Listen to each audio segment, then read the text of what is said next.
Bonjour people, welcome back to another review. This time we're looking at the Transformers Fall of Cybertron Generations Deluxe Class Shockwave. Yes, this is the version of Shockwave from the games, believe it or not. Specifically the second game, because he only appeared in the first one as a little bit of DLC, I do believe. But here he is, and according to the toy bio, he is, quote, a Cybertronian mobile artillery thing.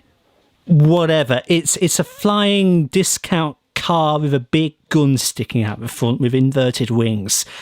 I don't know what it's going on about in terms of mobile artillery, but it's like a flying thing. As per normal, Shockwave's primary colour scheme is purple. You can see it is completely decoed out all over the figure.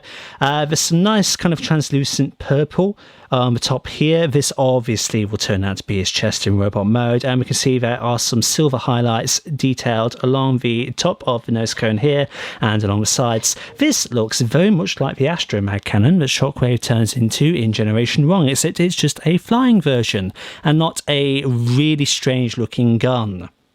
For the better of a change, I do think, because honestly, G1 Shockwave, your vehicle mode, what even is it? It's a gun that nobody bothers to hold. It's not like even Megatron where you shrink down, you freak. This is better. For a Cybertronian design, this is, fairly unique. I don't know what the hell it's meant to be, but it's cool looking. It's nice and angular. It's got some pointy bits on it. Ugh, evil pointy bits. But, yeah, I mean, he has a few less pointy bits, doesn't he, when he gets his arm chewed off by Grimlock. As I said, he's got some silver, he's got some black thrusters on the back. Coming to the underside, you can kind of tell what's what in robot mode. These are obviously going to become the legs. That's his gun. You can determine that they're his arms. That's obviously his chest, because it's Shockwave. We all know what he looks like. So, yeah. Robot mode bits are hidden, decently from the top, but when you turn him over, you know what's what. But it's a cool little vehicle mode, it's harmless, and it's a relatively unique design, and I would actually quite like to see this version of Shockwave again in some capacity. Anyway, turning our attention to the transformation, we're going to start at the back. We're going to take what we have determined to be the arms, and we're going to bend them down. They are on a double hinge, a normal hinge supported by a ball joint, and we're just going to push them flush against the back. We're going to turn our attention to the front, and we're going to separate the front and lift what will become his chest up ever so slightly and rip out his gun. Where that plugs in, we'll discuss in a little bit. Coming back to the front of the jet, or whatever you want to call it, just fold these black pieces down. They're obviously going to become his feet, and we can just plonk him standing in a nice neutral position right there as we just pan up. Continuing with the legs, we're going to take these side pieces and we're just going to rotate them down so they slap against the lower legs and they plug in just above the feet. Second verse, same as the first. Crotemgo. We're going to just plug that in like that, make sure the foot is folded out, and we can just stand him like that. We're going to take the wings and we're just going to rotate them back like that. We're going to take the arms, we're going to separate them at the top and just bend them down to allow clearance for this head revealer gimmick, much like Armada Thundercracker or Starscream or whatever version of that figure you've got. When you move this forward, pop, his head springs up.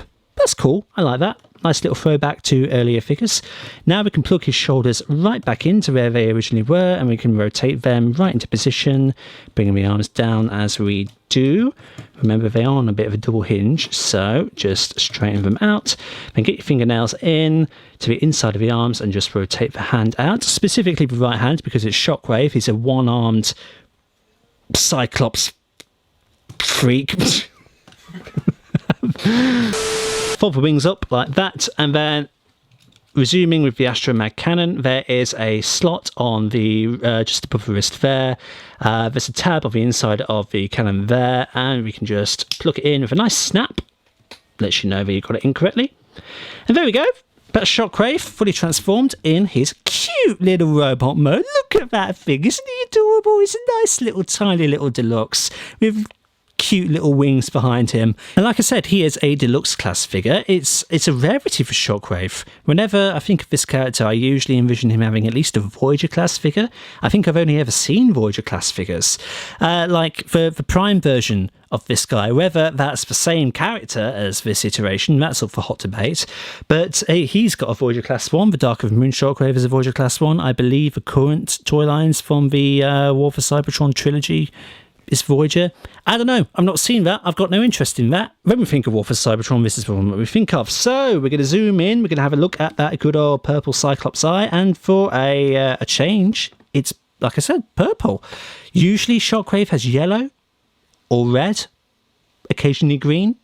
This time it's purple, and it's good old light piping. So we're going to shine our light source there, and look at that beautiful one eye shining away. Shockwave's normally have very good light piping, so this guy is keeping up the trend. Panning down the body, we can see those cute little wings behind him. Standard Shockwave chest with a translucent purple. It doesn't reveal anything, but hey ho, it's a nice aesthetic. We've got a Decepticon sticker there. We can see that there's some pins showing, which will suggest that maybe the arms have been constructed back to front. It's a little bit of a shame, but ultimately it doesn't take away from the aesthetics of this figure. We can also see some screw holes beneath the chest there. Again, similar thing. It's a bit disappointing, but you know, it's not too bad. We've got black forearms. We've got, like I said, his astromag cannon, which is plugged onto his left arm there, and there is some silver detailing along the bases of his legs like that. At this point, we would discuss really gimmickry, but he's kind of a one-note thing. It's got that, but to its credit, it's quite interesting in the fact that you can rip off the front, and then it becomes a different gun from the game. I don't know the name of this gun. I've never played Fall of Cybertron. Somebody off camera is telling me Scrapmaker. Thank you, disembodied voice from the heavens. It's just basically a triple barrel minigun. It's fine. I mean, it's all black. It's got no paint deco to it. That's a little bit disappointing. It could have used a little bit of something to make it pop, but whatever. You're not going to display it like this, because honestly, when you've got this on the front, that looks better.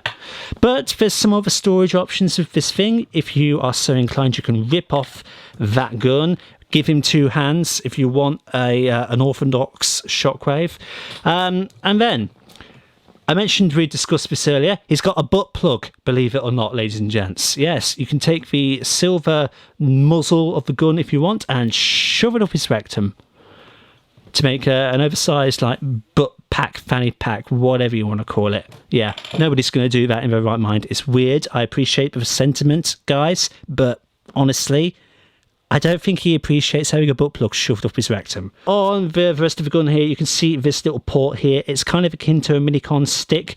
You can shove it in this hole in his back. Again, it's an option. Why exactly you would want to do it, I don't know, because it's Shockwave. You want to give him a cannon arm. You're not weird. One thing to note, because of the weight of the gun on his left arm, you can maybe infer from here the ball joint has become a little bit floppy.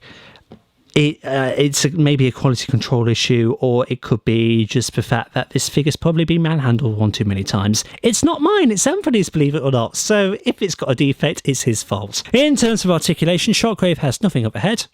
0 out of 10 figure. No, I'm kidding. It's fine. It's whatever. A lot of figures don't have that. At the arms, you can rotate them up that far before the wings start to get in the way. You can spread them out that far like that. It's got a ball joint at the elbow, so he can do a just over 90 degrees bend. He can have a 360 rotation because of that. His wrists can swivel in like that, but that's a transformation feature. He's got nothing at the waist. He can kick up that far. He can kick back that far. He can bend at the knee 90 degrees, and he's got some toe wiggle. So overall, decent articulation for this guy. In terms of a quick size comparison, here he is against his Dark of the Moon variant. They are both Cybertronian versions of the character. I don't think he's ever taken on Earth mode. I don't think. He's always been a Cybertronian something, whether it be a jet or a tank, usually a tank. But yeah, we've got the miniature deluxe class Shocky on the left, and we've got his older brethren, the Voyager class Dark of the Moon version on the right, so you can see how well they scale together. So there we go then, that is Shockwave in his Fall of Cybertron glory. I like it, it's a cute little figure. It's got a very interesting transformation. I do like the way that the chest forms and the head reveal and pushing the arms back up into their original position. I think that part of the engineering is really thought through and really good, all things considered. Yes, he's lacking in head articulation. Yes, he's only got one little gun and he's got some weird ways of storing it. But, that doesn't detract from the overall quality of the figure. Yeah, there's the exposed screw holes, but who cares? It doesn't detract. It's nice to look at. He's a cute little Shockwave, and he's well worth having in your collection. He's got good articulation. He's got a fun transformation. He looks beautiful. Get him if you can. Good luck, though. Find him on eBay. He'll probably be costing you a king's ransom. But if you can get him, do get him, because he's worth it. He's good fun. You won't regret it. But anyway, that is for the Cybertron Shockwave. Thank you everybody so much for stopping by and checking out this review. Like and subscribe if you haven't already, and share it around to help out the channel. And until the next time, see you all later.